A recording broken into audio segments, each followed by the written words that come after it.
The main thing I took away from this story was be mindful of the company that you keep. Like, all honesty, this girl, her sister, is basically a millionaire, and this this is what they're all entangled in. Like, this man was at Chrisean's house. He's been around the family, the kids, all that. And this happened. Baltimore County Police shot a man at a gas station in Pikesville. WJZ investigator Mike Helgen is live on the scene with the breaking details. And Mike, what are witnesses saying? Vic and Denise, we talked to several of them, and they report hearing a barrage of gunfire at this gas station on Reisterstown near Slade. Now, police have provided very little information about how this whole thing unfolded. They have done no interviews yet. How many shots did you hear? I heard 15. 15 shots. You can see the large police presence at this BP gas station on Reisterstown Road, where police shot a man this afternoon. Ronald lives behind it. The police were following him into the gas station. He tried to go in the gas station and act like wasn't nothing going on, try to act like he was buying stuff. Soon the police surrounded it. He came out the door and started shooting at him. The suspect. Yeah. He started shooting at the police. This is the door of the gas station shattered from the gunfire. A bullet also struck the back window of a Baltimore County police cruiser. The shooting was captured on a bystander's camera, and WJZ has seen that video. You see a man coming out of the gas station's front door with police outside, and you hear the gunfire and see the suspect fall to the ground. Our camera captured shell casings on the ground. Dante works at the gas station and left seconds beforehand to get lunch. I just heard it. But when I first got here, I seen the car pull up to the pump, and then I seen a police car pull up behind him. The suspect, he got transported in an ambulance. I seen him in the stretcher going across the gas station parking lot. Could you tell anything about his condition?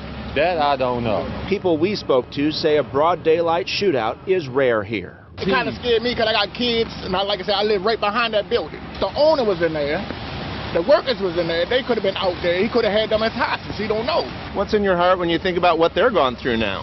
Yeah, I know they going through a rough time right now, too. I know they probably scared themselves.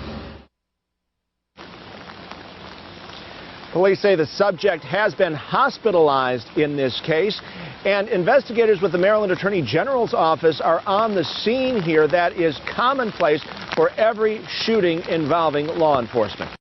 My name's Joyce Stewart. I'm the Director of Public Affairs for the Baltimore County Police Department. Colonel Chris Kelly is to my right. He's the Chief of our Operations Bureau.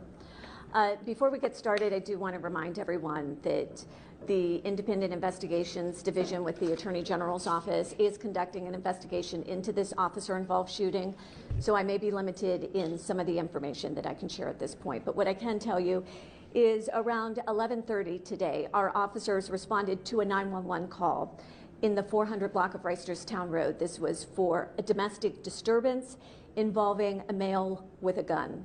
When our officers arrived at that location, they were informed that the suspect had left on foot, and our officers began to canvass the area at that point.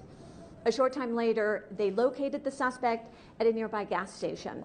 When they approached the suspect inside that location, he pointed a weapon at our officers, who then retreated and declared a barricade. A short time later, the suspect exited the gas station and engaged our officers, and it was during that time frame that the suspect sustained life-threatening injuries. Our officers rendered aid during that time. They did locate a weapon next to the suspect, who was transported to a local hospital where he was later pronounced deceased. 3 officers discharged their firearms during this incident. All 3 were wearing body-worn cameras that were rolling at the time. As I mentioned earlier, the Independent Investigations Division with the Attorney General's Office is conducting an investigation into this officer-involved shooting. And say it was her fault. How the hell was it her fault? If somebody could come in my comment, tell me how the hell was it her fault?